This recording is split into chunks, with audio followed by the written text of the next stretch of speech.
En este lugar, en 1963, funcionaba una pizzería que vendía empanadas de carne humana. Hoy te voy a contar la historia de Juan Harhalich, un asesino que mató y descuartizó a su cuñado. Luego lo hizo empanadas para venderlo en su pizzería cerca de la estación de trenes de La Plata. En una noche envuelta por las sombras, yace el siniestro relato de Juan Harhalich, un enigmático hombre de origen griego que dejó su oscuro pasado en Grecia para adentrarse en un laberinto de misterio en Argentina. Fue en el año 1948 cuando Harhalich desembarcó en tierras argentinas, tras un arduo viaje en barco que cruzó el Atlántico. Su destino lo llevó a radicarse en la morada de un tal Nicolás Gatanás, donde vivió durante meses esperando reunir los recursos necesarios para su siguiente travesía hacia los Estados Unidos. Sin embargo, su partida se vio truncada por circunstancias desconocidas, obligándolo a retornar a la Argentina. Al llegar contaba toda su versión. Había escapado de los comunistas acusado de traición tras la culminación de la Segunda Guerra Mundial, pero la verdadera oscuridad que envolvió a Harhalich fue el protagonismo que asumió en uno de los capítulos más tenebrosos y olvidados de la historia penal argentina. Aún hoy,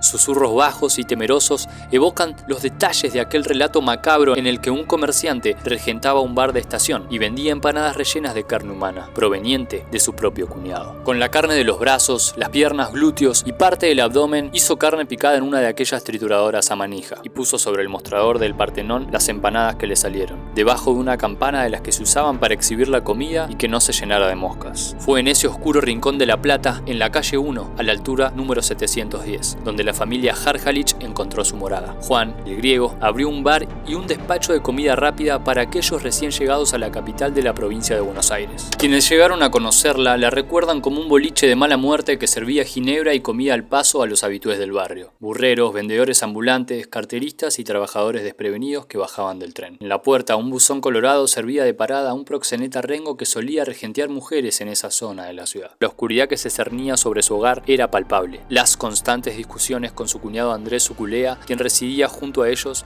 llenaban el ambiente de tensiones inquietantes. Los vecinos de aquel sombrío barrio podían escuchar los altercados, convirtiendo el drama en un espectáculo cotidiano. Las disputas se centraban en el aparente desapego de Andrés al trabajo, un motivo recurrente de conflicto. El griego Harhalich mató y se comió a su cuñado de 32 años, Andrés Suculea, a raíz de un conflicto económico. El muchacho se había enamorado y quería vender la casa donde vivía con su hermana Eleftheria y con Harhalich, para con su parte poder casarse. Parecía que Suculea más que nada lo que quería era salir de ahí. Temo que pierda la tranquilidad en mi casa. Mi cuñado, el miserable inmundo, pretende hacer de las suyas, escribía en su diario íntimo a principios de 1958.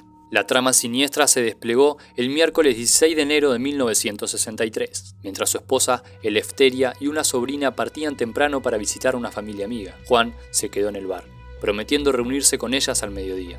Sin manifestar ninguna señal perturbadora durante el almuerzo, Harhalich regresó solo al establecimiento, consciente de la macabra tarea que se avecinaba. Fue al día siguiente, un jueves al filo de las 4 de la tarde, cuando Harhalich irrumpió sin previo aviso en la morada de su amigo Juan Giorgia, en el barrio del Dique, en Ensenada. Descendió del colectivo, golpeó la puerta y fue recibido por Giorgia, también de origen griego y de 69 años. El escalofrío recorrió el cuerpo de Giorgia cuando vio la valija y el colchón que Harhalich llevaba consigo. La siniestra revelación que salió de los labios del visitante hizo que la sangre se helara en las venas de Giorgia. Mire, en la valija y en el bolso tengo los restos de Andrés, mi cuñado. Él se suicidó. Tengo que quemar todo esto. Ante tan espeluznante confesión, Giorgia se negó de forma categórica a participar en semejante macabra misión. Sin embargo, la determinación de Harhalich estaba sumergida en la oscuridad más profunda. Extrajo un revólver y amenazó con arrebatarle la vida a Giorgia si no cumplía sus perturbadores deseos. Con los bolsos cargados de terror, Harhalich se marchó, solo para regresar horas más tarde. Esta vez llegó con ropa usada, probablemente perteneciente a su difunto cuñado, y la ofreció a Giorgia como un regalo, argumentando que ya nadie más la usaría en casa. También llevó comida, la cual cocinó y consumió con voracidad. Atormentado por el horror presenciado, Giorgia esperó a que su compatriota se fuera para correr hacia la comisaría y relatar los espeluznantes hechos acontecidos. Antes del anochecer, la policía irrumpió en la casa y el negocio de Harhalich, mientras otro grupo realizaba una búsqueda exhaustiva en un terreno cercano a la morada de Giorgia. La búsqueda dio sus frutos. Entre los matorrales y los bañados se encontraron restos óseos quemados esparcidos, pero la oscuridad se mantenía ya que la parte superior del cráneo, clave para determinar las causas de la muerte, nunca fue hallada. Harhalich Al ser detenido, afirmó que su cuñado se había suicidado, disparándose cerca de las 8:30 am, en la mañana en la que su esposa y su sobrina habían salido a visitar a unos amigos. Según su versión, desconcertado sobre qué hacer, decidió ocultar el cuerpo pero negó haberlo asesinado. Sin embargo, sus palabras no encontraron eco en la justicia ni en la opinión pública. En la casa se descubrió un revólver calibre 38 con el sello de la policía bonaerense, que Harhalich afirmó desconocer, pero que finalmente se supo que le había sido vendido por un agente.